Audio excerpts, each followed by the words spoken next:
Histoire Rip Van Winkle. L'histoire de Rip Van Winkle, racontée par Irving, dramatisée par Boucicaut, jouée par Jefferson, photographiée par Darley, mise en musique par Bristow, est la plus connue des légendes américaines. Rip était un véritable personnage, et les Van Winkle forment aujourd'hui une famille considérable. Homme oisif, bon enfant et insouciant, il vivait vraisemblablement dans le village de Catskill et commença son long sommeil en 1769. Sa femme était une mégère et, pour échapper à ses abus, Rip emmenait souvent son chien et fusil et s'éloigna vers les Catskills, 9000 à l'ouest, où il se prélassait ou chassait, selon l'humour qui le prenait. C'est un soir de septembre, lors d'une escapade à South Mountain, qu'il rencontra un homme trapu, silencieux, de belle corpulence, la tête ronde surmontée d'un chapeau cloché, les jupes de son manteau ceinturé et les pans de son jupon se rejoignant à le dessus de lourdes bottes et le visage, vert et horrible, avec des yeux immobiles qui brillaient dans le crépuscule comme du phosphore. Le nain portait un tonneau, et après avoir reçu une indication, dans un signe, qu'il aimerait que Rip l'en débarrasse, ce joyeux vagabond l'a porté sur son épaule et a continué à gravir la montagne. À la tombée de la nuit, ils débouchèrent sur un petit plateau où une vingtaine d'hommes en costume d'antan, au visage pareil à celui du guide de Rip, également immobile et sans voix, jouaient aux boules avec une grande solennité. Les boules roulaient parfois sur le bord du plateau et grondant sur les rochers avec un boom comme le tonnerre. Une silhouette masquée et à la barbe neigeuse, regardant à l'écart, se retourna comme les autres et regarda d'un air inconfortable le visiteur qui arrivait maintenant en trombe parmi eux. Rip était d'abord prêt à s'enfuir, mais l'éclat sinistre dans le cercle de ses yeux lui fit perdre le fil de ses jambes, et il ne fut pas mécontent lorsqu'ils lui firent signe de taper sur le fût et de se joindre à une gorgée du schnapps le plus mûr qui ait jamais existé. Il avait goûté et il connaissait la saveur de chaque marque de Catskill.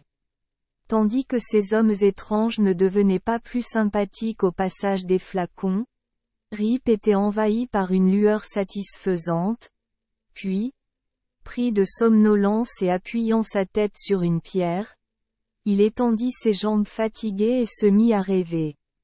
Matin. La lumière du soleil et l'ombre des feuilles étaient projetées sur la terre lorsqu'il se réveilla, et se levant avec raideur de son lit, avec des remords dans les os, il attrapa son arme.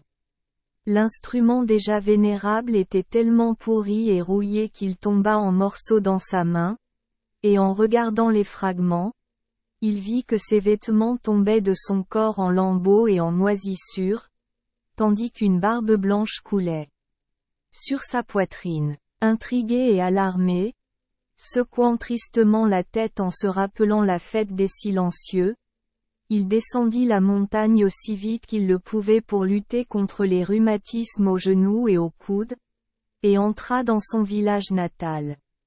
Quoi? Était-ce Catskill? Est-ce l'endroit qu'il a quitté hier? Toutes ces maisons avaient-elles poussé du jour au lendemain? Et ces rues avaient-elles été poussées à travers les prairies en un jour? Les gens aussi? Où étaient ses amis? Les enfants qui s'étaient égarés avec lui? Les gros personnages qu'il avait laissé rafraîchir leur nez brûlant dans des pots d'étain à la porte de la taverne? Les chiens qui aboyaient pour lui souhaiter la bienvenue, reconnaissant en lui une âme sœur du vagabondage. Où était-il? Et sa femme, dont le bras athlétique et la langue agile l'avaient à moitié disposé à s'attarder dans les montagnes? Comment se faisait-il qu'elle ne l'attendait pas à la porte? Mais il n'y avait pas de porte dans cet endroit familier. Il y avait là une cour non clôturée remplie de mauvaises herbes et un mur de fondation en ruine. La maison de Rip avait disparu.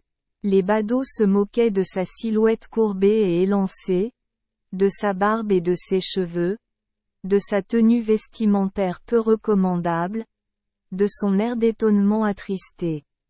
Il s'arrêta instinctivement à la taverne, car il connaissait cet endroit malgré sa nouvelle enseigne, un officier en tenue régimentaire bleue et un bicorne remplaçant le Georges III cramoisi. De ses souvenirs, et étiqueté « Général Washington ».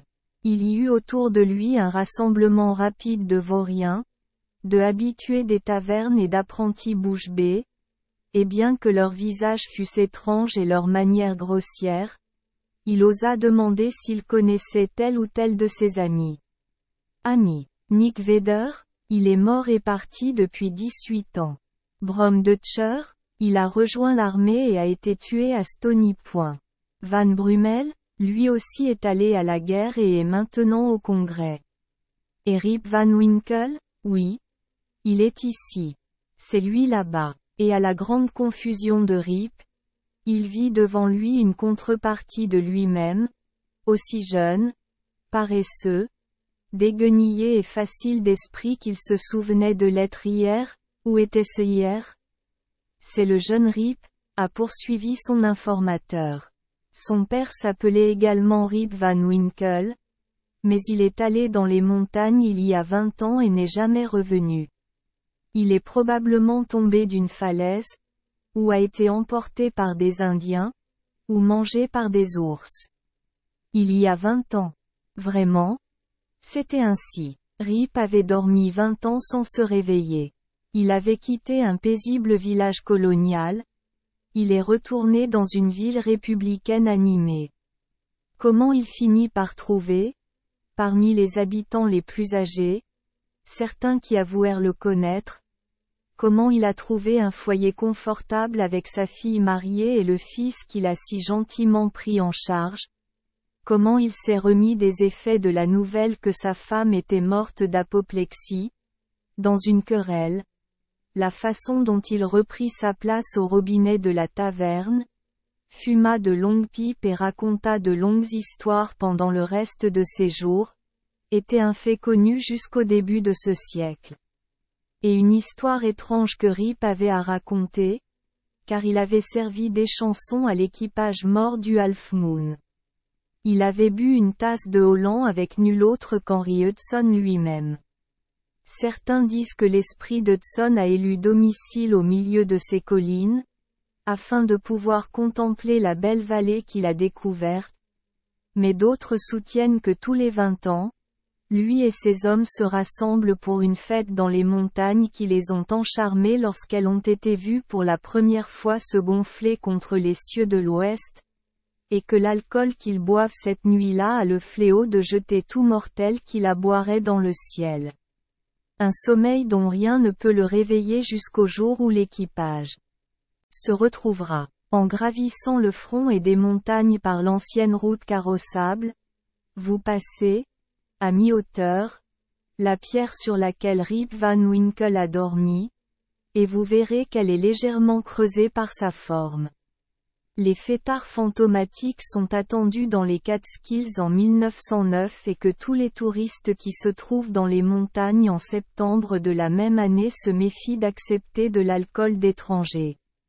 Merci les enfants des Esperluette Croisillon 39. Avoir écouté des contes de fées au jour Esperluette Croisillon 39. 8. Espérons que les histoires apporteront aux enfants des moments heureux et significatifs. Si vous aimez notre chaîne, veuillez appuyer sur le bouton S Esperluette Croisillon 39. Abonner, pour ne manquer aucune histoire intéressante. Je vous souhaite une bonne nuit de sommeil et de beaux rêves. Rendez-vous dans la prochaine histoire.